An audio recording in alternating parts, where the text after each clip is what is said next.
Okey, hai, Assalamualaikum semua. Okey, kembali lagi untuk episod yang ketiga bersama saya, Pija. Okey, yes sis, Pija Minas. Okey, kita berkongsi pengalaman, menginspirasi dan ada kalanya menghiburkan. Okey, alright. So, orang kata sedar tak sedar episod ketiga dan kali ini dan istimewa dia, okey, saya berasa sangat-sangat teruja, okey, sebab kita nak bawakan seseorang yang istimewa, telah menjadi idola Kak Pija. Dia bukan idola sihat, tapi dia idola dalam bercakap sebenarnya. Okey, so Kak Pija bawakan, Kak Pija perkenalkan, okey, Siti Awa, okey, untuk sama-sama kita malam ni berkongsi tentang sihat. Okey, kalau sebelum ni kita ada bercerita tentang, kalau dengan Amirah kita bercerita tentang move on dalam mencari bahagia.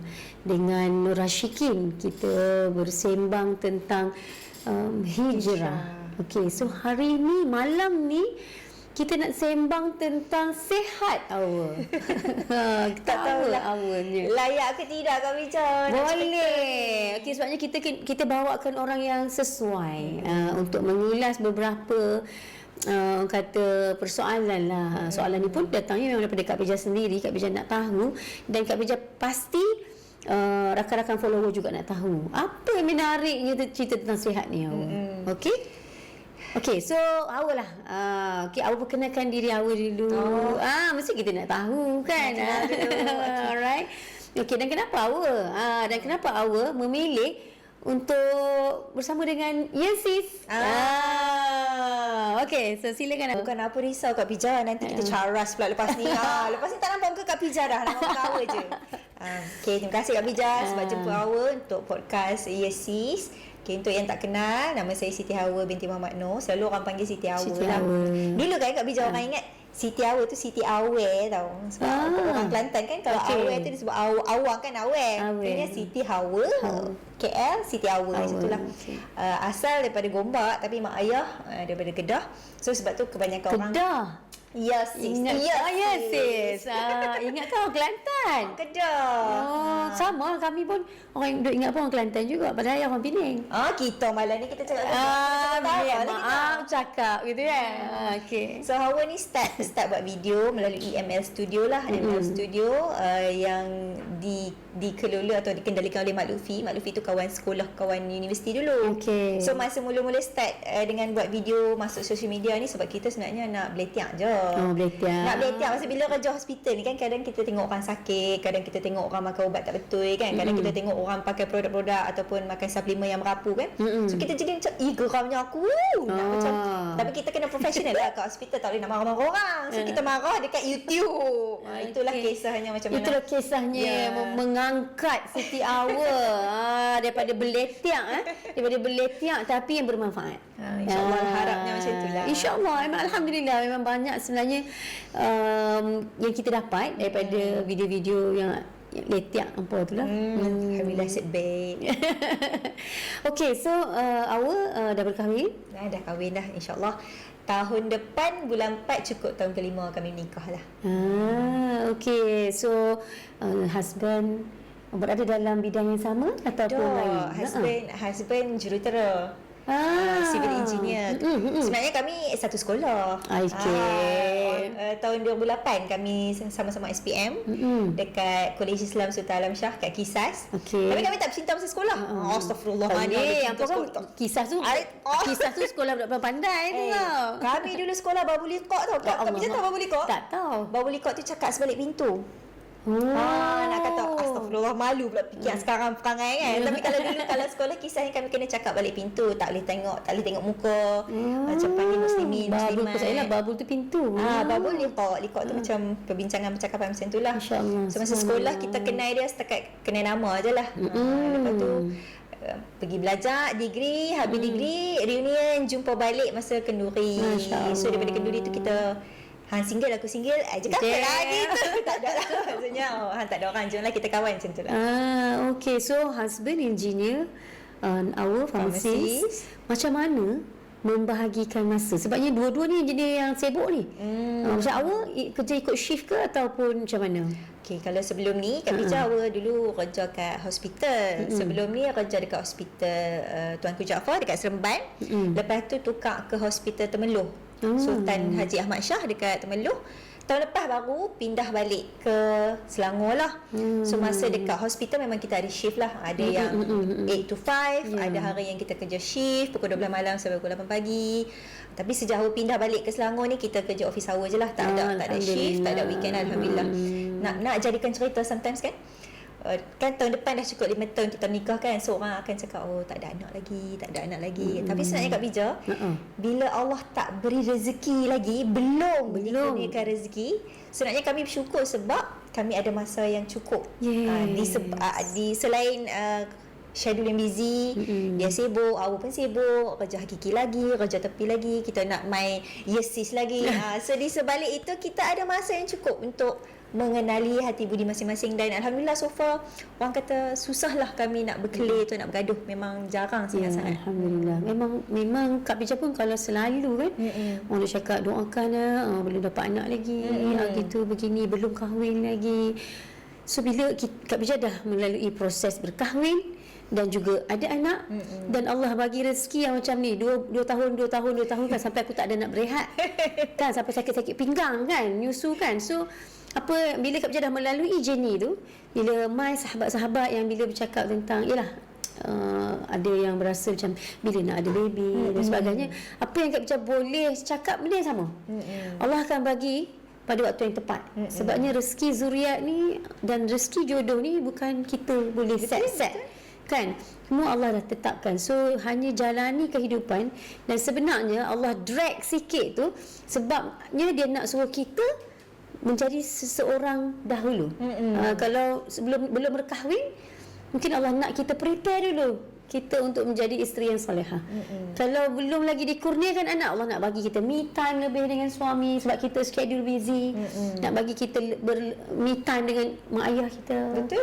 Jadi dia banyak benda yang sebenarnya Allah dah aturkan. So don't worry.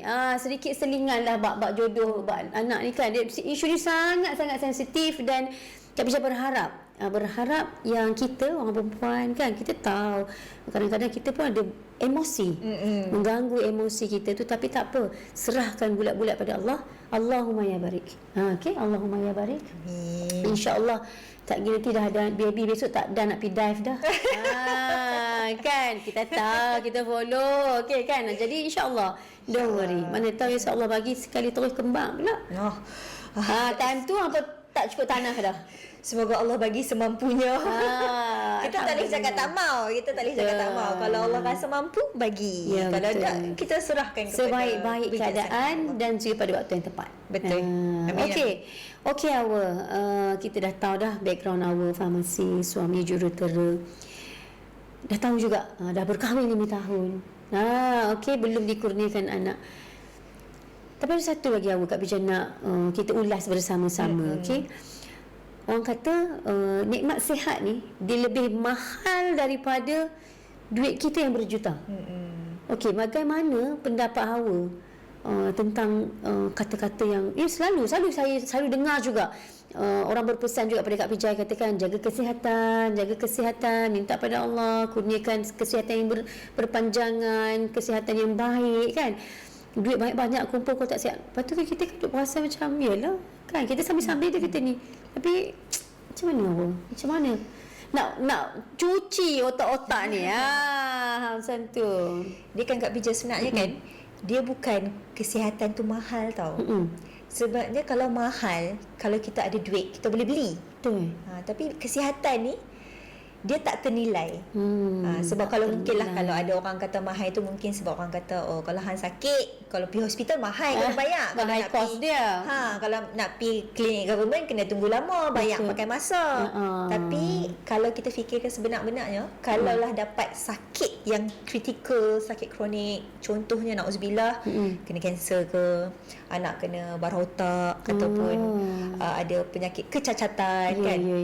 No amount of money can help. Kalau Allah nak kata kun fayakun, itulah nasib itulah tahap kesihatan yang aku bagi kat hang, no amount of money boleh tolong. Mungkinlah dengan duit tu kehidupan lebih selesa kan. Tapi kalau sakit tu kita tak boleh buat apa. Macam contohnya Tuhan nak bagi lumpuh.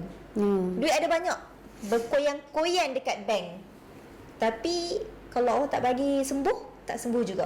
Semuanya terpulang kepada inilah takdir Allah lah, ihsan Allah, rahmat Allah. Apa Kak Pija jadi macam terkedung sebentar. Sebabnya macam benda ni kita dah lalu. Kak Pija dah lalu. Dan lalu juga dengan suami kan. Kadang-kadang kita bila kita dah lalui baru kita menginsafi. Betul. Okey. So apa tips awal lah? Macam contoh nasihat untuk Kak Pija. Kan yang orang kata macam duk berasa macam sibuk sangat kan. Tapi tak ada lah sibuk sangat, buat-buat sibuk saja kan.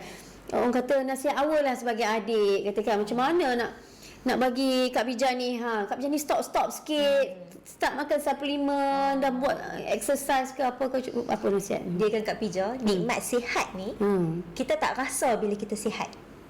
Kita selalu take it for granted. Dia bila kita sakit baru kita rasa. Bila kita ditimpa musibah, bila kita dalam kesakitan, bila kita ada masalah, baru kita, ya Allah, aku take it for granted. Contoh Kak Pija, apa itu? Awak naik flight. Bila kita naik flight, bila kalau kita semua ke hidung tersumbat kan, susah kita nak equalize. Bila bengang telinga tu kan, selalu kalau bengang, kita tutup hidung, kita hembus, dia elok balik. Tapi bila hidung tersumbat, kita payah nak bagi telinga bengang tu hilang. At one point, dia akan jadi sangat sakit, berdenyut-denyut. Bulan Julai lepas, awak daripada Sarawak, outstation daripada Sarawak, kucing balik Selangor dalam keadaan hidung tersumbat. Telinga tu sakit, ya Allah. Kiranya rasanya dalam masa setahun awak tak sakit, tapi kita memang payah, demam payah, memang tak pernah aksiden, tak pernah diuji dengan kesakitan yang teruk, yang beranak pun tak pernah. Selalu kalau orang biasa beranak, dia tahu sakit tu macam mana. Kami ni tak pernah Allah uji dengan kesakitan. So nak kata sepanjang hidup ni sakit tu hanya rasa dalam keadaan macam itulah. Bengang telinga yang sampai berdenyut-denyut sakit, mencucuk-cucuk. Lepas tu orang sebelah cakap, kita tak dengar. Kita nak cakap, bila kita nak cakap, kita dengar suara kita slow sangat. Jadi masa tu awak tak mau cakap. Pasal bila kita cakap, kita takut, aku bisu ke ni, aku tak dengar pekak ke telinga aku ni kan. So masa tu dalam hati ni, ya Allah tolong aku, ya Allah, aku tak tahan sakitnya, ya Allah. Bila kita sakit baru kita rasa benda tu. Tapi duit dalam bank, kalau kita macam, ya Allah, aku RM10,000 ambil lah, aku dermakan dekat anak yatim, aku dermakan dekat pusat kebajikan, RM10,000 tolonglah hilangkan. Tak boleh. It doesn't work like that. So bila kita sakit baru kita rasa nikmat yang kita take for granted. Bila kita sembelit baru kita rasa nikmatnya buang air. Kalau kita rasa macam it's normal, it's common, itu adalah benda yang semua orang lalui setiap hari. Kita tak rasa benda tu something yang kita kena jaga, kita appreciate. So kita tak appreciate. Kita sihat, kita take it for granted, kita tak jaga kesihatan. Kita tak makan elok-elok, kita tak tengok apa kita makan, kita tak naik tangga pun malas. Bukan nak kata orang lah, kami sendiri pun naik tangga mengah. Rumah tingkat 3 naik lift, tak mau naik tangga, tak mau exercise. Beletiak. Beletiak. Lift rosak ni, naik tangga beletiak. Makan macam, order apa? Jom kita order fast food. Jadi senang. So lagi kena marah pula brand-brand kita kata tak siap, potong. So jangan ambil fast food. Bukan kata jangan ambil, kita kawal. Berpada-pada. Janganlah setiap hari kita makan fast food. So sebenarnya benda-benda kecil ni sebenarnya menyumbang kepada kemerosotan kesihatan kita. So bila kita tak orang kata tak appreciate, kita tak alert, kita tak cakna, so kita take it for granted. Kita tak heran lah sampai satu masa bila tahap kesihatan kita dah merudum, kita dah sakit, masuk hospital, baru kita nak menyelesai. Orang kata baru ada akai. Dah sakit baru ada akai. Betul. Dan lagi satu, bila kita sakit, ibadah kita pun terganggu. Betul. Macam Kak Pija ni selalulah juga tak berapa sihat. Lagi-lagi dah masuk umur-umur yang dah muda lagi, 12 tahun. Kan, so ada masa tu macam kita rasa macam kita nak ber-me time, kan, nak ber-me time. Tapi tak sihat. Waktu tu lah baru rasa kita macam, ya Allah, katakan, jangan kau tarik nikmat sihat aku ni berpanjangan, katakan. Ampunlah. Masa tu lah baru kita macam, ya Allah, ampunlah kan, ya Allah, ya Allah, ya Allah. Jadi masa ingat lagi masa Kak Bija pergi haji tu, ada satu kakak ni, dia kata, duit tak mampu untuk menggantikan kita punya kesihatan tu, Pija, dia kata. Jadi akak nak pesan, dia kata, besok balik kita jaga. Ya Allah, kata kan, macam mana akak ni tahu, gitu kan. Tapi memang ya, sebabnya macam Kak Pija menyaksikan sendirilah macam husband kan tak sihat, dan kita pun susah hati tengok dia. So alhamdulillah bila sendiri datang kesedaran, nak salat susah, nak sujud susah, jadi dia barulah tahu nak jaga pemakanan, baru rasa macam aku makan kena kontrol dan sebagainya kan. So jadi apa yang Kak Bija nak simpulkan dekat sini lah, selain daripada kita punya wang yang banyak kan, kita kena letakkan kebergantungan kita. Sebab apa kita kena sihat? Kan bukan sebab aku nak sihat sebab tu dan sebab ni, kita kena sihat sebabnya kita nak ibadah kita tu. Ibadah kita tu lebih sempurna. Itu selalunya mindset kita gitulah. Nak sihat, nak kurus, nak cantik, nak ni. Tapi kita lupa letak yang ke depan dulu. Nak sihat supaya ibadah kita lebih better daripada hari ke hari. Betul. Kan? Kita itu boleh jadi bila kita ada niat lah. Bila kita betulkan niat, kita nampak kenapa kita nak kena sihat, baru kita akan lebih, orang kata, lebih committed lah nak make sure kita ni sihat. Kalau tak kan, nak semayang pun kena duduk atas kursi, sakit lutut. Dia bila sakit tu, bila nak semayang barulah kita insaf, ya Allah, aku ni tak boleh semayang elok macam biasa. Kalau aku sihat balik, aku akan semayang elok. Lepas tu bila sihat, lupa. Macam itulah manusia kita kan? perlukan peringatan. Sebab itulah adanya sis. Allah, agak-agak tak sihat sikit. Kita dengar episod 3 bersama Siti Awa. Okey, so Awa ada tak tips-tips personal daripada Awa? Okey. Sebenarnya kan Kak Bija, Awa ni pun berat kuih lama kuih naik. Dia itulah, berat kuih lama kuih naik, nak kata faktor usia mungkin jugalah.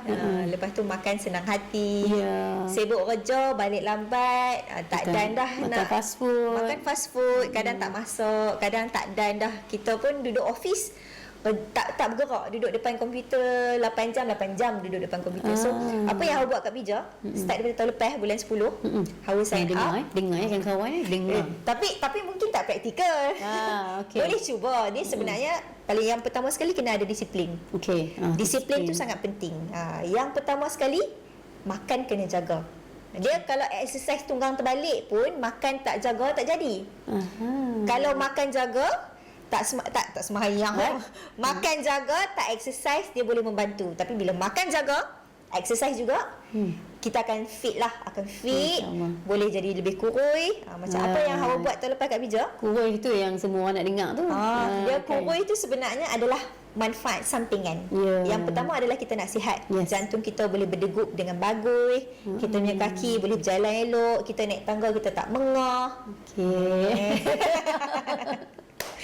So apa yang Hawa buat tahun lepas, Hawa sign up dengan personal trainer, 53 sesi. Banyak tau 53 sesi. Banyak sih. Sebab apa Kak Bija? Sebab Hawa tak ada disiplin. Susah sangat nak berdisiplin. Sebab bila balik kan kita penat, kita nak baring, nak tengok TV, tak mau, malas lah nak lari atas treadmill, malas nak pergi jogging. So apa Hawa buat, bila kita tak ada disiplin, kita kena push ourselves.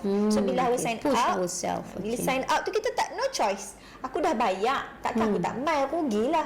So kita hari-hari pun didera lah oleh personal trainer. Memang dia buat endurance, jogging, dia macam hari-hari, seminggu 3 kali. Okey lah, ada hari kita rehat. So hari-hari ni apa orang pakai battle rope tu, macam gini lah. Selalu kalau orang lain macam ni, awak macam ni lah. Macam tu. Lepas tu kita buat segala jenis, mak nenek angkat berat semua, dia paksa kita buat lah. So bila mula-mula kita buat out of, orang kata terpaksa. Lama-lama kita enjoy. Daripada keterpaksaan tu, lama-lama kita enjoy bila kita start nampak benefit. Bila cucuk-cucuk sini dah rasa kerat, rasa ada muscle, berat pun better, makin turun. Lepas tu memang nampak lebih fit. Bila kita jogging kan, jogging atas treadmill ataupun dekat Taman Tasik Shah Alam, harus selalu jogging kat Taman Tasik Shah Alam. Bila jogging tu kita rasa kita punya endurance makin tinggi, dah tak mengah dan kita dah tak sakit, kita boleh go further. So benda tu antara benda yang Hawa buat lah untuk paksa diri. Dan bila Hawa sign up tu, coach ajak lah makan macam mana, protein intake macam mana, you cut sugar macam mana, apa yang you boleh makan kudapan yang tak menyebabkan you gemuk. Macam kita nak bagi protein, you makan kacang, you makan oat, how to enjoy protein, butter, peanut butter yang tak ada gula, makan dengan pisang. Macam mana nak boost balik energy macam tu. So benda tu kita kena tukar juga cara memilih makanan yang cara sesuai. pilih makan. Sebenarnya semua benda ni adalah knowledge. Kita kena belajar. Even for TTC untuk TTC tu trying to conceive, untuk orang yang nak mengandung kan. Dia perlu ada anjakan paradigma dari segi pemakanan. I see. So memang kadang-kadang one of the ways untuk kita maksudnya nak bagi badan kita hormon lebih stabil, badan lebih subur. Kalau jumpa nutritionist, memang nutritionist akan advise lah, ini cara you makan. Kalau you nak blend smoothies, this is the ingredient yang kita patut try supaya badan hormon lebih stabil dan fertile lah. So macam tu. So selain daripada kita nak kurus, kita nak sihat, bila kita jaga makan, kita pun boleh kembalikan kesuburan macam tu lah. Masya Allah, baru tahu. Dia kena belajar dengan ramai orang baru kita tahu. Ya, kita kena berjumpa dengan ramai orang. Okey, so kita dah ada tips, kita dah benda. Kak Bija, ada satu soalan sekejap lagi nak tanya tentang mitos. Mitos tentang kesihatan. Kak Bija macam nak dengar daripada Hawa. Macam mana? Okay, so stay tune. Kita kembali lagi selepas ini. Yes, sis, Bija Minas.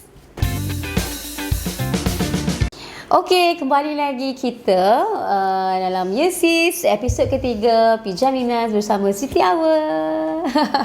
Okay, tadi kita stop dekat mitos. Okay, mitos kesihatan. Soalan ni, soalan yang memang Kak Bija lama dah simpan nak tanya dengan orang yang sesuai untuk menjawab soalan. So alhamdulillah malam ni Kak Bija nak tanya dengan Hawa. Okey. Satu soalan dia, husband selalu marah Kak Bija. Dia kata, awak ni kata janganlah mandi malam-malam, nanti kena sakit paru-paru berair. Ada pula Kak Bija baca, kalau mandi pukul 12 ke atas, dia dapat membantu kita menjadi lebih sihat. Ada juga baca gitu. Ada yang Kak Bija baca mandi sebelum subuh. Itu memang sunnah. Mandi sebelum subuh kan. Jadi betul ke tak betul ni Hawa? Mandi malam boleh menyebabkan kena paru-paru berair. Kak Bija memang itulah orangnya. Macam inilah Kak Gi kan balik mandi kadang-kadang pukul 12 baru mandi, pukul 1 rasa lebih segar sebelum tidur. Macam mana? Dia kan kadang-kadang Kak Bija, benda-benda yang akan cakap ni, dia akan menimbulkan fear mongering macam contoh kita balik penat kerja kan. Tapi dah malam, kalau aku mandi sekejap kena paru-paru berair kan. So macam tak payah mandilah, mandi esok pagilah. Tapi sebenarnya kalau kita ni balik kerja, balik rumah kan, peluh-peluh daripada pagi tak mandi, lepas tu takut nak mandi sebab paru-paru berair, sebenarnya kita lagilah mengundang kepada mungkin perkara-perkara yang tak sihat sebab kita daripada luar bawa balik bakteria, lepas tu tak bersihkan diri. Tidur pula atas katil. Tidur atas katil, bakteria kat badan tu transfer atas katil, kita tak tahulah kok hama ke habuk kan. So itu mungkin akan menyebabkan jangkitan kulit pula. Sebenarnya mandi malam menyebabkan paru-paru berair ni mitos semata-mata. Tiada kajian saintifik, tiada bukti klinikal yang menunjukkan betul ke orang tu mandi malam memang dia kena paru-paru berair. Tak ada. No such thing. So sebenarnya itu adalah mitos semata-mata. So Kak Bija balik kerja, balik daripada Bali ni, jangan lupa boleh mandi, jangan risau. Sebab kita kan ada anak kecil kan. Kita nak terus tangkap anak tu, duk berasa juga, tapi kan fikir lagi kan kena berbau bayang pula. Dah, itu mitos semata-mata. Jangan risau, boleh balik mandi. Sebenarnya yang penting adalah kebersihan. Betul. Kalau kita tak tahan air yang sejuk, mandilah air yang suam. Tak ada masalah. Tapi selalunya orang kata kalau air yang sejuk ni rasa lebih fresh, rasa lebih segar. Itu betul. Tapi kalau tak tahan, air yang suam pun tak apa. Jangan paksa. Okey. So selain daripada tu apa lagi mitos-mitos yang selalu yang orang duk sebut? Yang selalu kalau Hawa selalu dapat kat DM kan Kak Bija, orang selalu ingat makan ubat hospital boleh menyebabkan rosak buah pinggang. Itu memang sangat common. Bukan setakat dekat DM, dekat hospital pun sebenarnya kan kebanyakan warga emas takut nak makan ubat hospital. Sebab nanti orang kat surau kata kan, tak payahlah makan ubat-ubat ni, banyak-banyak ni nanti rosak buah pinggang. Ambil suplemen ni. Suplemen ni daripada herba, all natural, daripada tumbuh-tumbuhan, tak ada bahan kimia berbahaya macam ubat hospital kan. Sebenarnya Kak Pija, bila kita sakit, kita ada penyakit kita ada heart attack ke, kita ada kencing manis, kita ada darah tinggi kan.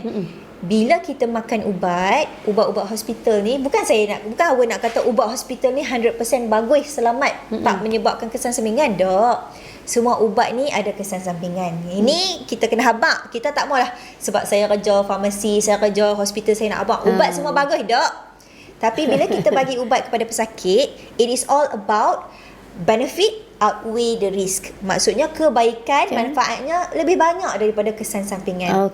Sebab tu kalau kita sihat, kita tak bagi ubat kepada orang sihat. Hang sihat, hang tak ada penyakit. Ubat tu tak mendatangkan manfaat kepada hang, tapi hanya mendatangkan kesan sampingan. Sebab tu ubat ni kita bagi pada orang yang sakit saja. Contohnya bila makcik ataupun pesakit kita tak makan ubat, kencing manis ni, bila dia disease progression, dia punya penyakit kencing manis ni makin lama makin teruk kan, dia akan menyebabkan komplikasi. Mata boleh jadi buta, saraf boleh rosak, buah pinggang boleh rosak. Saraf rosak, kalau selalu orang kata kencing manis kan, orang kata potong kaki kan. Potong kaki tu bukan apa, saraf rosak. Saraf dekat kaki tu rosak, tak rasa, pijak paku ke kaki luka kan tak perasan, sebab tak berasa. Jadi luka tu bila tak dirawat, itu yang makin lama makin teruk, sel mati yang sampai biru-biru kena potong. Kalau tak kena jangkitan. Itu komplikasi bila tak makan ubat. I see. Buah pinggang rosak disebabkan disease progression. Penyakit tu makin lama makin teruk, itu adalah komplikasi. Bukan nak kata buah pinggang ni kalau makan ubat semua bagus, tak. Ubat ni bila kita bagi ikut dos yang sesuai untuk pesakit. Kalau buah pinggang dia memang tak elok, tak cantik, dos tu akan dikurangkan. Dan doktor akan selalu check. Kan ada TCA, puan nanti 4 bulan lagi my appointment. Kita check. Bila my appointment tu kita bukan jual yang liok saja. Doktor akan check darah okey ke, buah pinggang okey ke. So kalau okey semua, dos kita maintain. Kalau bacaan gula tak cantik, kita naikkan dos. Kalau bacaan buah pinggang tak cantik, kita kurangkan dos. Kita bagi ubat lain yang tak affect buah pinggang, macam tu. So sebenarnya bila tak makan ubat hospital, makin rosak buah pinggang disebabkan komplikasi penyakit. Ubat tu sebenarnya membantu untuk melambatkan lagi disease progression. Jadi kena tahulah benda ni. Dia bukanlah orang kata macam apa yang orang kata jangan makan. Jangan makan. Kalau tidak tak payah jumpa doktor. Dia sepatutnya kita healthcare worker tak boleh cakap macam tu, sebab kita ni kita nak yang terbaik untuk pesakit.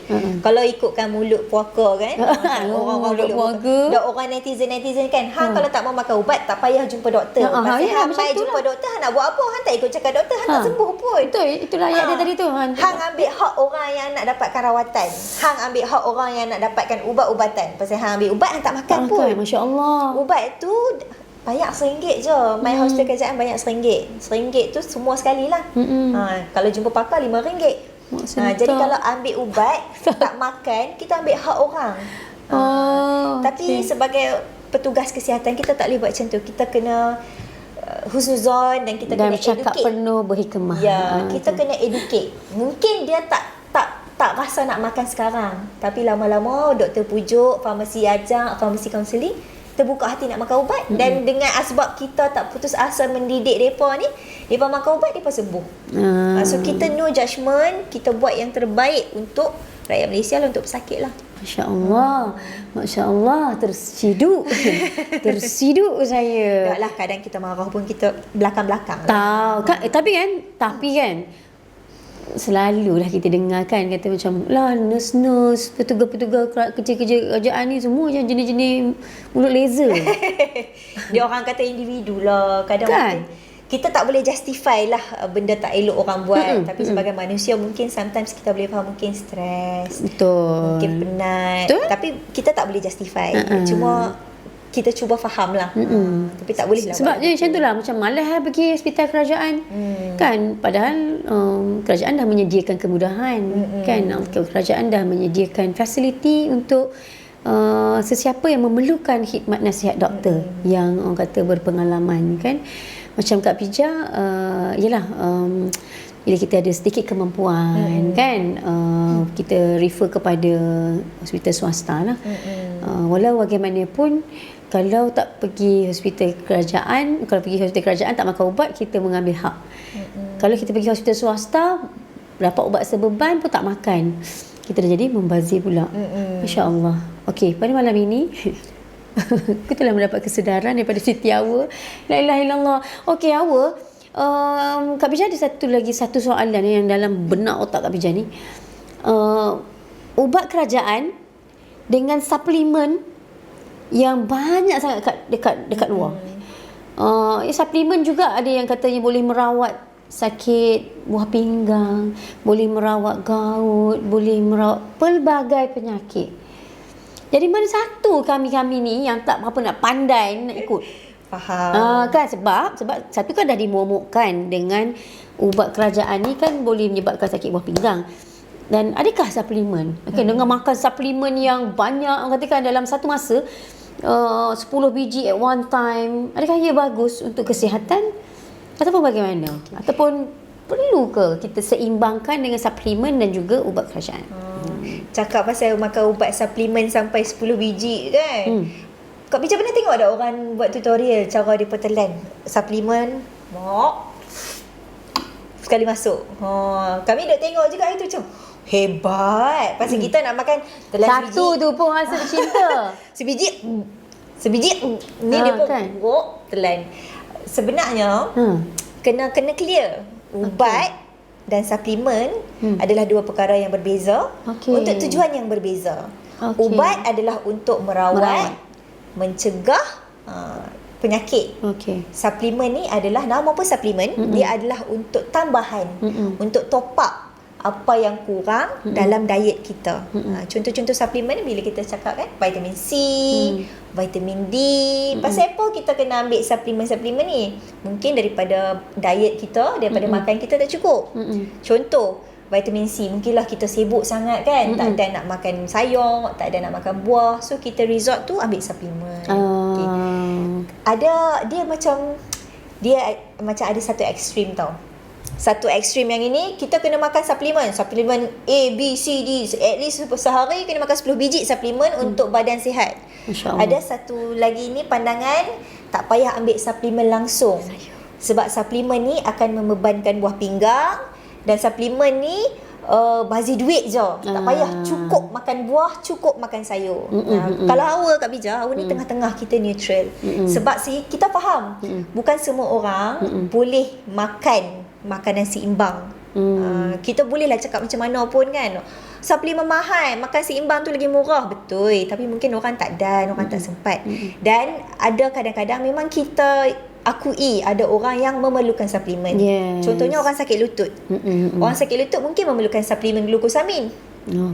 Bisa dengar tak? Apa dia pula tu? Orang sakit lutut mungkin memerlukan suplemen glukosamin. Dia macam bagi untuk sendi dan tulang lah, gitulah. Untuk orang yang osteoarthritis kan. Dia dah start mula-mula rasa dah ni. Biasalah tu. Biasalah. Macam kalau orang yang macam ada vitamin D deficiency kan, macam Dr. Hai tu saya jumpa ONG, Obgyn, dia kata kalau nak trying to get pregnant, ambil suplemen vitamin D. So kalau boleh, bila nak ambil suplemen ni, dapatkan nasihat daripada doktor ataupun ahli farmasi. Sebab kita, bila doktor ataupun farmasi bagi advice, kita advice berdasarkan kondisi, keperluan badan seseorang. Kita tak pukul yang kata semua orang kena makan ni dok. Apa masalah hang? Masalah hang ini, ini suplemen yang hang perlukan. Tak perlu ubat lagi. Kalau sakit, ada keperluan makan ubat, baru makan ubat. Suplemen pun macam tu juga. I see. Tak semua orang perlu makan suplemen. Dan yang paling famous sekali vitamin C lah. Ya. Sebab vitamin C orang kata untuk kulit cantik. Betul. Untuk tingkatkan imun sistem dalam badan. Sebenarnya Kak Pija, vitamin C ni adalah vitamin larut dalam air tau. Okey. Dia water soluble.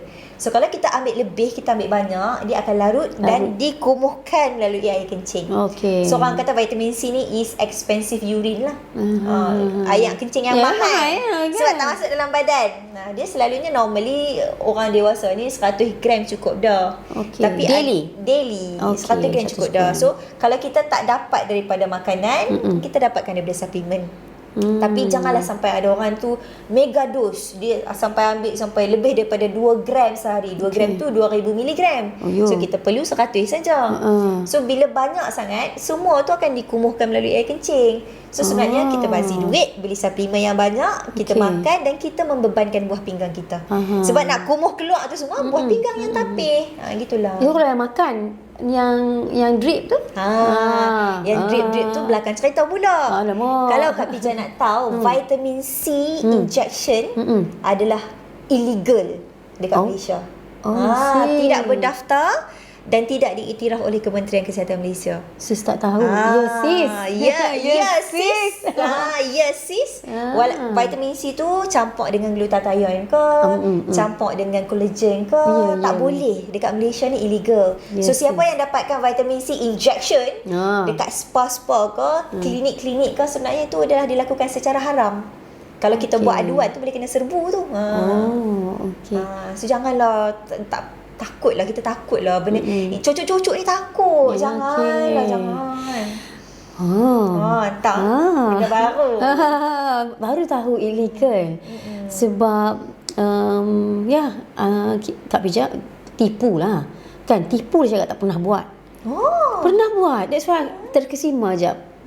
Masa tu kita nak pergi cuci darah husband dia gout kan.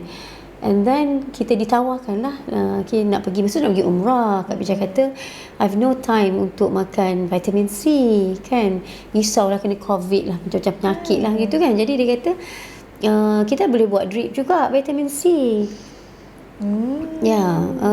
Dan Kisahnya begitulah sis. tak Okay. boleh sis. Jadi sis pun dah buat lah benda tu kan. Dia sebab tak ada kajian klinikal yang membuktikan suntikan vitamin C ni selamat. Masya Allah. Dan efektif lah dekat Malaysia. So memang kerajaan. Dia tak sama eh? Kau tengok apa nak argue netizen. Apa yang tak sama? Tak sama eh. Makan vitamin C tu dengan cocok tu tak sama ke manfaat dia tu? Dia cocok tu cepat sikit. Netizen kan. Cocok tu cepat sikit sis. dia macam mana? kalau sebab bila kita nak endorse ataupun kita nak daftarkan ataupun bagi ubat tu available dekat Malaysia ni, dia perlu melalui kajian yang membuktikan dia selamat, berkesan. Satu lagi apa tak? Allah lupa. Dia ada tiga benda Selamat, yang berkesan, selamat, efektif. berkesan. Sama lah. Sama lah kan. Dia ada 3 syarat, bukanlah 3 syarat, 3 kriteria yang kita tengok. So, kalau tiada kajian yang boleh membuktikan benda tu selamat dan berkesan, kerajaan takkan benarkan pendaftaran lah, takkan berdaftar lah. So memang vitamin C, suntikan vitamin C tak berdaftar dekat Malaysia. Tak ada kajian yang membuktikan dia selamat dan dia berkesan. So kebanyakan orang menggunakan vitamin C ni, satu untuk kulit yang cantik dan imun sistem yang tinggi lah. Biasanya dia combine vitamin C dengan glutathione. Itu untuk kulit yang cantik lah kan, collagen, glutathione. Boleh buat sekali lah ngaku. Tak apa. Tahu lah tak buat lah kan. So kalau untuk Kak Pija lah kan, macam Kak Pija ni kan dah nak masuk umur 40 kan. Adalah juga macam memang tak ada ambil suplemen. Wallahi, suplemen untuk tenaga ke apa ke sebelum ni ada, tapi on off. Sebelum adalah juga ambil beberapa daripada produk-produk yang telah kita tak nak sebut juga kan, takut nanti bahaya lagi kena saman kita ni kan. Jadi baru-baru ni lah, sebabnya baru balik pada haji ni, datanglah ke rajinan nak bersukan kan. Kak Pija baru join 2 session pound. Dia rasa macam wow. Macam ni. Adalah rasa perubahan, dan happy. Dia sebenarnya dia macam happy, dia rasa macam wah, boleh je sebenarnya kau cari masa untuk diri kau sebenarnya. Dia bukanlah sebab nak kurus sangat ke apa, tidak, tapi I ada masa. Kan, dan Kak Bija adalah macam terfikir macam nak ambil suplemen kan, nanti besok lama-lama badan ni sekolah kita lanyak je kan, macam tak sesuai. Jadi dah alang-alang ada pakar Pak Farmasi pada malam ini kan. Jadi mungkin suka nak bagi nasihat pada Kak Bija lah. Tadi dah dapat dah, jangan pergi drip kan, kita jangan pergi drip. Kalau nak makan suplemen, better dapatkan dulu nasihat. Okey, kalau Kak Bija pergi farmasi, farmasi ataupun yang macam banyak yang produk-produk yang dijual di social media lah, dekat sekarang ni kan, mana yang awak lebih prefer untuk nasihatkan? Faham? Untuk Kak Bija dan semua yang menontonnya. Yes sis. Kalau nak beli suplemen nak beli suplemen ke ubat, of course lah ubat kena minta pendapat doktor dan farmasi dulu. Kalau suplemen, kita faham sekarang ni bukan setakat farmasi je jual, online pun merata-rata. Kat Shopee pun ada kan. Kalau nak beli suplemen, pastikan suplemen tu berdaftar dengan Kementerian Kesihatan Malaysia. Nak tunjuk tapi payah pula. Tak apa, kita habaq je. Nak make sure suplemen tu berdaftar Kak Bija, maksudnya selamatlah kalau berdaftar tu, maksudnya di kerajaan benarkan untuk dipasarkan dalam Malaysia lah. Kena tengok dua benda. Kena tengok dua benda. Yang pertama logo hologram.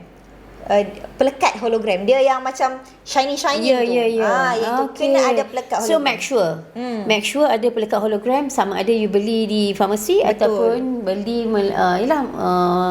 ada brand-brand kosmetik, brand-brand tu Pertama kena ada lambang hologram, yang kedua dia kena ada nombor MAL.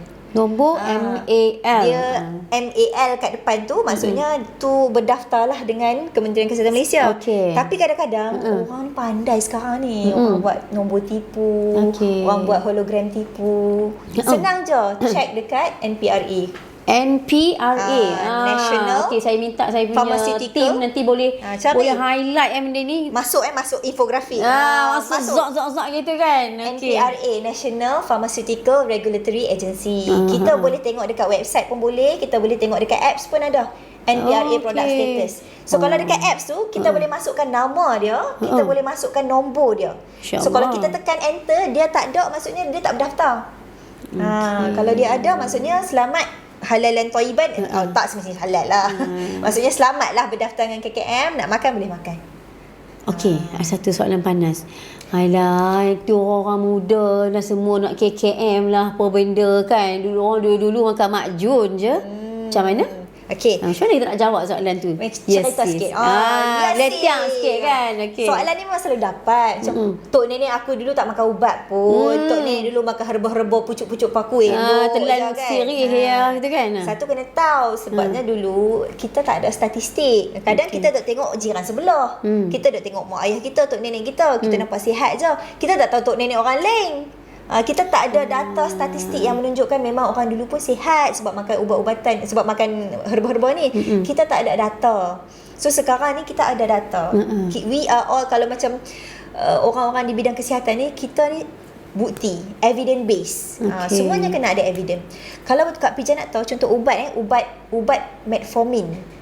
Metformin ni ubat kencing manis. Ubat metformin, Masya-Allah. Malam ni berpulangku daripada Bali, sel otakku berhubung.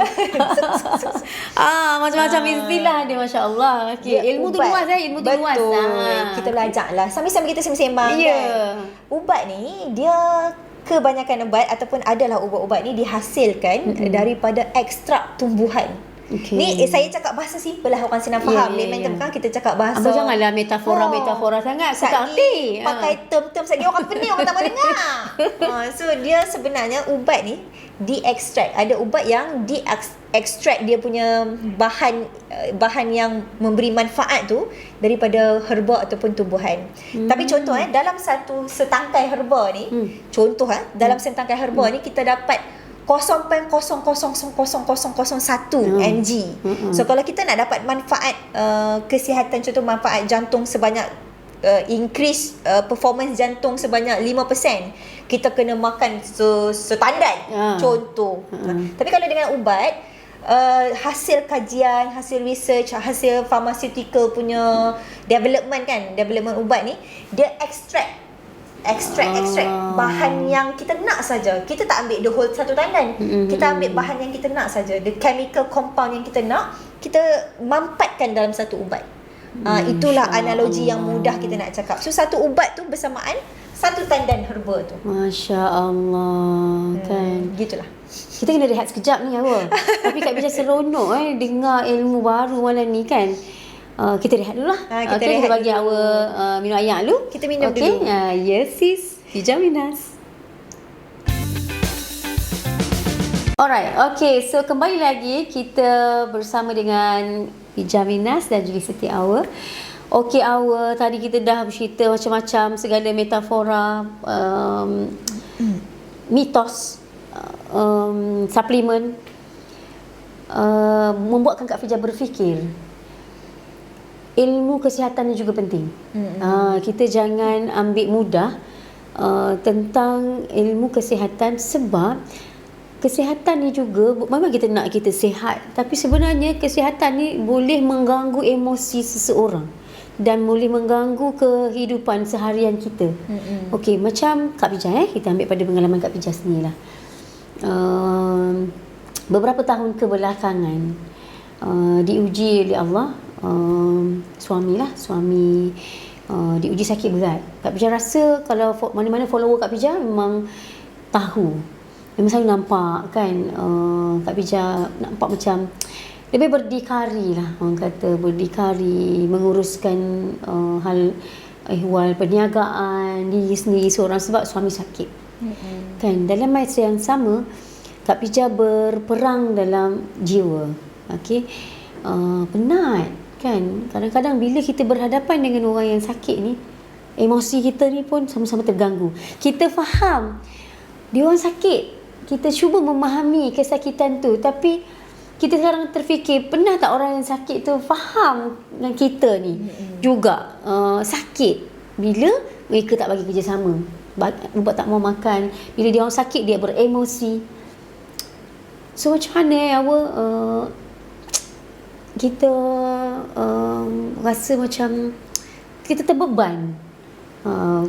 Dan Kak Bija, bukan Kak Bija seorang je, ramai juga yang macam DM, dia katakan macam saya sekarang dah tak mampu dah nak tengok muka husband, dah tak mampu nak jaga anak yang autism dan sebagainya. Nak minta nasihat Kak Bija pula. Sebabnya dia kata Kak Bija nampak very strong. No, sebabnya saya tidak boleh menunjukkan perkara tersebut di social media sebenarnya. Tapi jauh daripada sudut hati tu, pada waktu-waktu tu penat sangat, macam anak lagi. Faham. Kan, dan sometimes kita perlukan seseorang untuk cakap dengan kita. So macam awal lah, macam dah lihat banyak sangat kes-kes jumpa pesakit-pesakit ke hospital kan. Macam-macam kisah sedih yang awak dah tengok, yang ada yang sakit sehingga membawa kepada pengakhiran yang terakhirnya itu adalah kematian. Macam mana awak sebagai ialah farmasis je kan, kita tak tahulah macam mana nurse, doktor menghadapi tu kan. Tapi macam mana awak mungkin ada nasihat yang macam apa yang boleh kita semat dalam qalbi kita ni, yang penyakit ni kita kena hadapi macam mana? Saya tak tahu nak simpulkan soalan tu awak, tapi sedih awak kadang-kadang macam tak tolong faham. Dia kadang-kadang orang nampak yang sakit tu adalah orang yang sakit sahaja. Ya. Kalau dekat hospital kan, service kita kan, orang selalu pay attention dan kesihankan dan memberikan rawatan kepada orang yang sakit. Orang yang ada kencing manis, orang yang makan ubat, orang yang terlantar atas katil, orang yang tak boleh bergerak, orang yang mengerang kesakitan sebab tahan sakit. Tapi orang jarang tengok kepada penjaga. Ya, emosi penjaga. Caretaker. Caretaker tu mungkin dia tak sakit physically, tapi dia sakit emotionally.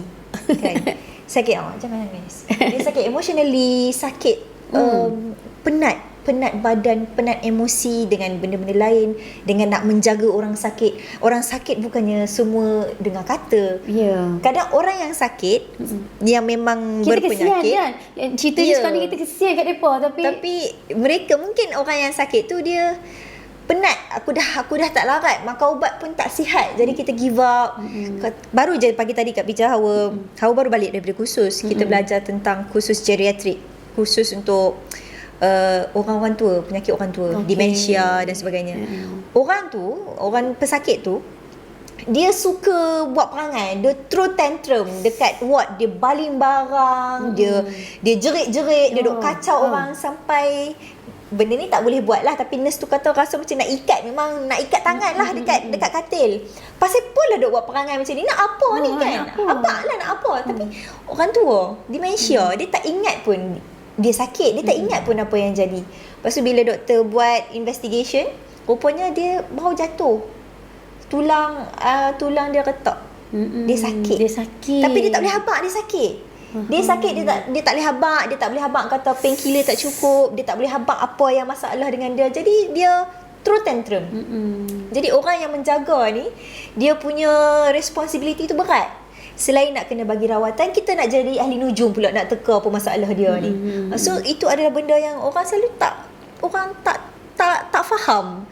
Yang sebenarnya penjaga ni pun perlukan rawatan. Apa rawatan dia? Maksudnya orang sekeliling jugalah. Ya, betul. Orang-orang sekeliling, orang pesakit ni yang menjaga dia, kalau seorang je memang sakit lah. Memang yang seorang tu sakit lah. Ya. Dan orang-orang sekeliling kena sama-sama bantu. Sebab kalau dak beban tu, kita tak maulah cakap beban menjaga ahli keluarga. Tapi itulah sebenarnya.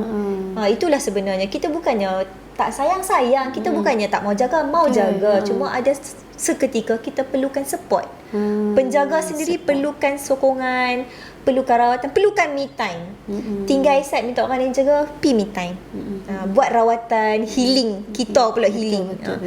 So jangan rasa macam aku kena jaga dia elok-elok, ini suami aku, ini amanah aku. Betul. Tapi at the same time kita ni Tapi kalau macam tak ada orang lain nak tolong gantikan kita untuk jaga suami. Contoh macam Kak Pijah, alhamdulillah sebab duduk dengan mak ayah kan. Mungkin macam ada cerita-cerita yang kita selalu dengar macam suami sakit tapi tak ada orang nak tolong. Kita je yang suami kita, lagi anak sekolah dan sebagainya. Kadang-kadang lah, selalunya benda-benda macam tu yang contribute kepada depression. Benda ni Kak Pijah terbaca semalam, rasanya duk scroll IG. Ada seorang suami ni, anak dia 2 orang anak kembar dia autism. Kes ni berlaku di Singapura tak silap saya. Jadi dia isteri dia marah-marah sebabnya isteri dia tak nak terima yang anak dia autism. Jadi isteri dia pukul anak dia dan tak nak berbuat baik dengan dia even kan. Jadi dia benamkan anak dia yang autism tu dekat dalam sungai sampai mati. Allah. Dan dia sendiri sebenarnya pernah hantuk kepala dia dekat batu nak bunuh diri. Dan dia nak bunuh diri dan dia nak bawa anak dia sekali supaya dia kata dia dapat release depression isteri dia. Tapi sebenarnya dia pun sakit. So semalam Kak Pijah kan macam Masya Allah kan, masa kita baca tu ni tak air mata. Ya Allah kan, depression itu ada sangat benar. Dan kita kena memahami orang yang bukan setakat orang yang sakit, orang yang menghadapi pesakit-pesakit pun ni. So semalam Kak Pijah rasa macam Masya Allah kan, pentingnya ada iman, pentingnya kita selalu beringat yang sakit ini adalah ujian, dan macam tu kan. Bayangkan kita ada anak kan, Kak Pijah ada anak kan, macam tu suami dia ambil. Dan paling sakit untuk si suami ni dapat tahu isteri tu berselingkuh pula dengan orang lain. Aku dah benam anak aku ni, anak aku dah tak ada dah ni, baru dapat tahu pula dia ada boyfriend lain pula. Masya Allah kan. Semalam ya Allah Kak Pijah rasa macam ya Allah, aku ni macam dah berat dah ujian aku Allah bagi kan. Macam mana ya Allah, macam mana ni banyak sangat sekarang ni kisah-kisah depression. Itu orang kata bila kita tak titik beratkan kesihatan caregiver. Apa tadi yang? Bila kan pula. Bila kita macam kita sendiri tak pay attention kepada penjaga, kepada kesihatan mental penjaga, kesihatan badan dia. Sebab dia rasa macam tak ada orang lain dah nak jaga suami aku ni, tak ada orang lain dah nak jaga mak ayah aku ni, aku kena jaga, aku tak boleh rehat, tak ada orang nak tolong. Sebab kalau kita tak dapatkan pertolongan, kita duk kata kita je kena jaga, tak ada orang boleh tolong, aku je kena jaga sebab sibuk anak-anak lagi apa semua kan. Sebenarnya benda tu akan membawa kepada benda yang lebih berat. So bila kita tak sihat, macam mana kita nak jaga orang sakit kalau kita pun sakit? Jadi sebenarnya prioriti adalah kita. Kalau kita rasa kita dah macam overwhelming sangat, kita dah macam stress sangat, jangan sampai tahap depress. Bila kita dah stres, sementara kita boleh manage lagi kita punya rasa stres tu, manage dulu, dapatkan bantuan, minta pertolongan. Dan kat sini pentinglah untuk kita menjadi support system yang terbaik. Betul. Bukan setakat untuk yang pesakit, tapi untuk orang yang menjaga tu. Kan, sebab ialah macam tadi aku kata, kita kena dapatkan bantuan. Siapa yang nak bantu pula? Lagi kita fikir apa lagi, kita susahkan adik-beradik kita. Tapi sebenarnya adik-beradik apa, kenalah bertanggungjawab. Kan, contoh kalau macam abang apa sakit, sebenarnya tak perlu tunggu orang minta bantuan. Kalau kita rasa kita ada tanggungjawab tu bersama, so insya-Allah. Kan, jadi itulah Kak Bija semalam macam masya-Allah kan, terpana sekejap dah. Jadi macam tahu kan artikel ni keluar time-time aku nak podcast tentang inilah. Ini kan jadi semalam terfikir, ya Allah, katakan janganlah jadikan aku seorang yang tidak ada rasa apa nak kata, macam timbulkanlah rasa kesian dengan persekitaran. Tu Kak Bija semalam immediately terus berdoa, kata ya Allah, katakan kalau ada orang sakit, ringan-ringankanlah aku ni kan, supaya aku tidak greedy ataupun tidak memikirkannya tentang diri aku je. Selfish lah, kita hulurkan tangan, kita offer. Sebab mungkin kadang-kadang orang yang dalam kesusahan ni dia malu nak minta tolong, dia malu nak menyusahkan orang. So bila kita offer, mungkin dia akan macam tak menyusahkan ke, tak apa ke. Dia kadang-kadang orang bila kita offer, dia akan, orang yang berbudi bahasa, dia macam tak apa ke, tak menyusahkan ke. Dia kalau dia cakap tak apa ke, tak menyusahkan ke, dia nak. Dia berharap, tapi dia takut menyusahkan. So kalau orang cakap macam tu, itu adalah hint. Offer, insist. Sebab dia malu, dia nak tapi dia malu. So kita kena insist. Tak apa, boleh, tak apa. Kita kena insist, kita kena bagi reassurance yang aku ada sini, aku boleh tolong hang. Hang pergi rehat, aku tolong. So kalau dia pemalu, depa macam tak apa kau menyusah, tak apalah, menyusahkan, tak apa. Kita kena offer. So dekat sini kita dapat simpulkan okey, kita tak tahu besok-esok kita sakit bila-bila. So ditakdirkan esok-esok kita sakit, kita kena ingat bila kita sakit, kita memerlukan bantuan orang sekeliling kita. So jadilah seorang pesakit yang tidak membebankan. Itu soalan itu. InsyaAllah dia kan. Kita kena doa khidmat masyarakat gitu. Kalau kita sedar kan, kalau yang kita yang tidak mampu berfikir secara ni, tak apalah, kita faham. Kan, so itu untuk pesanan pada pesakit, untuk bakal merawat. Katakan bersiap sedialah. Dan ingat begini je.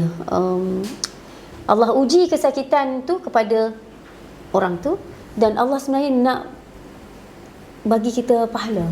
Dan mungkin kita ada dosa-dosa lain kan, jadi kita ikhlaskan. Dan yang ketiga, support system. Jadilah support system yang terbaik, orang kata, dalam memberikan kerjasama supaya tiga ni dapat, orang kata, harmoni lah kan, bagi mengelakkan banyak sangat isu-isu, ya Allah kan, dengar macam nak bunuh diri, takut Kak Bija, jadi macam takut sangat, masya-Allah. Adakah ubat depression yang macam adakah ubat depression? Adalah dekat hospital, ubat-ubat pil, ubat makan, tapi sebenarnya elok tak? Dia macam awak kata tadilah, semua ubat ada kesan sampingan. Kalau tak depression, kita tak bagi. Tapi depression ni, kita macam bila kita bagi ubat, dia membantulah untuk mengawal perasaan nak bunuh diri ke, suicidal thought ke. Tapi kesan sampingan ni macam mungkin kita akan drowsy, kita akan ngantuk, lali, benda-benda macam tu lah. So semuanya ada kebaikan dan keburukan. Tapi kalau boleh, ubat ni bila kita bagi, kita nak kebaikan dia melebihi dia punya kesan sampingan, untuk kontrol. Tapi sebaiknya sebelum ke tahap yang lebih kronik, kita kena cari bantuan dululah, supaya kita boleh ubah lifestyle, kita boleh bagi, orang kata, rawatan lain selain ubat-ubatan. Selalu kalau kita sakit, kita tak akan terus bagi ubat. Kita akan bagi rawatan lain dulu. Mungkin berjumpa dengan psikologi, psikiatri, kita luahan perasaan. Kalau kita boleh adjust kat situ, mungkin boleh join program, pergi exercise, buat pound dengan kawan-kawan, buat happy kan. So mungkin itu boleh distract daripada masalah. Tapi kalau semua tak berkesan, doktor akan start dengan rawatan ubat lah. Okey, awak sebelum ni kan sekolah agama kan. Okey, mungkin adalah tips-tips, okey, doa-doa Kita apa pun ubat-ubat juga kan. Tips-tips kesihatan yang orang kata di ujung jari pun kita boleh amal, kita pilih dan amalkan. Tapi Kak Bija nak juga kita selitkan kan tips untuk follower yang sedang tengok ni. Mungkin ada kan, mungkin ada simple tips doa ke. Hawa selalu sebenarnya kalau berdoa kan, kita benda-benda basic je, tapi benda-benda basic tu sebenarnya impactful. Macam impactful tu nak dengar. Dia sebenarnya ni satu doa yang diamalkan, tapi kita selalu doa, kita suka cakap bahasa Melayu. Pasal lebih rasa. Sama. Dia walaupun kita belajar bahasa Arab, dulu kita sekolah agama kita ambil bahasa Arab tinggi. Sama. Lah ni lupa dia, ya Allah. Sama. Dulu boleh buat karangan 3 muka surat bahasa Arab. Sama. Allah. Dulu kalau baca Quran tu okey, faham. Lah ni dah tak ingat dah. Itulah astagfirullahalazim. Basically selalunya Hawa akan minta dipermudahkan. Apa-apa pun minta dipermudahkan. Ya Allah, daripada dulu memang kita doa. Sebelum jumpa suami, doa, ya Allah, mudahkanlah aku berjumpa dengan suami. Mudahkanlah perkahwinan, mudahkanlah bekerja. Jujur Kak Pija dalam almost 10 years kerja ni memang mudah sangat. Alhamdulillah. Mudah. Environment tak toksik. Bos sangat baik. Walaupun sibuk, kerja sibuk, tapi tidaklah sampai kita balik menangis nak berhenti, tak larat dah, tak mau kerja dah, menangis tak ada. Allah mudahkan kerja, tempat kerja bagus, kawan-kawan baik. Kita doa, ya Allah mudahkanlah urusan aku mengandung. Ya Allah mudahkanlah urusan aku bersalin. Ya Allah mudahkanlah urusan aku membesarkan anak-anak. Mudahkan. Ya Allah, jauhkanlah aku daripada sakit. Jauhkanlah aku daripada kesakitan, ketidakbahagiaan. Memang kita doa benda-benda macam itulah, dan akhir sekali kita akan minta kali Rabbi yassir wala tu'assir. Rabbi tamim bil khair ya karim. Dan yang penting selalulah doa macam doa minta dikurniakan suami yang soleh. Tak berkahwin lagi kan, Rabbana hablana min azwajina wa dzurriyyatina qurrata a'yun waj'alna lil muttaqina imama. Doa macam tu je. Kalau kita nak sesuatu, kita ulang je doa tu banyak-banyak kali. Dah kahwin pun doa lagi, minta suami yang soleh. Mungkin suami sekarang ni boleh disolehkan lagi. Mungkin sebelum ni solat 5 waktu, lepas ni solat 5 waktu, qabliyah, ba'diyah semua ada. Semua ada. So kita doa minta, sebab Allah ni kalau kita minta dengan penuh pengharapan, kita bergantung pada dia, kita akan minta secara desperate, insya-Allah Allah akan bagi. Allah akan bagi yang terbaik untuk kita. So jangan berhenti berharap, jangan berhenti bergantung. Sebab kita ni, kita kaya macam mana pun Kak Bija, bawa kereta Range Rover ke, bawa kereta Lamborghini Urus ke, oi siapa dia tu, tak bawa kereta rumah mahligai besar tengah mana pun, kalau Allah nak bagi ujian, kita tak boleh minta tolong orang lain, kita hanya boleh minta pada Allah saja. Satu tu saja, Allah saja yang boleh membantu kita untuk keluarkan kita daripada kesakitan, untuk keluarkan kita daripada musibah, untuk keluarkan kita daripada malapetaka yang kita duk sedih sangat ni. Macam Kak Bija kan, suami sakit kan, tak ada orang boleh tolong. Hawa tak boleh tolong, anak tak boleh tolong, pekerja staff Minah tak boleh tolong, Allah je yang boleh tolong. So kita berdoa dan minta, bergantung penuh pengharapan. Itu saja solusinya. Masya-Allah. Ya Allah, semoga semua mendapat manfaat walaupun kita nampak macam santai sihat tapi alhamdulillah Kak Bija pasti ada banyak info yang kita boleh catat dan lepas ni boleh terus semak balik. Cara kita, pemakanan kita, cara kita menjaga kesihatan kita dan kebergantungan kita. Sebab sakit ni Allah yang beri. Kan? Jadi Allah juga yang menyembuhkan. Terpegang pula dia punya mic ni kan. Jadi apa pun lah 1001 pun ubat yang manusia buat, ciptakan tu balik kepada Tuhan yang satu, insya-Allah. So Kak Bija malam ni rasa macam jadi budak pandai Ustaz. Okey, so alhamdulillah, orang kata macam sekejap sangat ayat liat tak kering lagi. Tapi daripada bagi Q dah kata kan. Daripada bagi Q dah mungkin nanti santai-santai kita boleh berkongsi lagi sebab nampak macam isu ni ringan. Tapi itulah tadi, kita balik-balik kepada duit yang banyak tak mampu untuk membeli nikmat kesihatan itu. Jadi sama-sama kita mencari ilmu dan dapatkan sebanyak-banyak mana pun awareness tentang penyakit, kesihatan, nak diet, macam-macam lagi. Okey. So, kata-kata terakhir daripada Siti Hawa. Alah, kan. Sedih lah. Terakhir dah. Jagalah kesihatan. Jaga kesihatan elok-elok. Sementara mak ayah kita masih sihat. Ini memang kau pegang lah sekarang. Sementara mak ayah masih sihat, luangkan masa. Berjumpa, spend time, rancang percutian keluarga, bawa mak ayah pergi jalan sementara masih sihat. InsyaAllah. Nanti kalau mak ayah kita dah tak sihat, kita pun dah tak sihat, kita nikmat bersama-sama keluarga tu dah hilang. InsyaAllah. So sementara ni, jaga kesihatan diri, jaga kesihatan mak ayah, tanya-tanya khabar, tengok mak ayah makan ubat apa, suplemen apa, sama-sama tengok. Okey, kita jaga kita. Okey, so insya-Allah alhamdulillah malam ni selesai tanggungjawab kita untuk sis. Okey, so insya-Allah moga bermanfaat. Insya-Allah Rabbana atina fid dunya hasanah wa fil akhirati hasanah wa qina azabannar. Okey, bertemu lagi dengan Kak Pija, Pija Minas untuk episod yang akan datang, episod 4, bersama tetamu jemputan yang lain. So thank you so much Awal. Alright, so kita jumpa lagi. Assalamualaikum.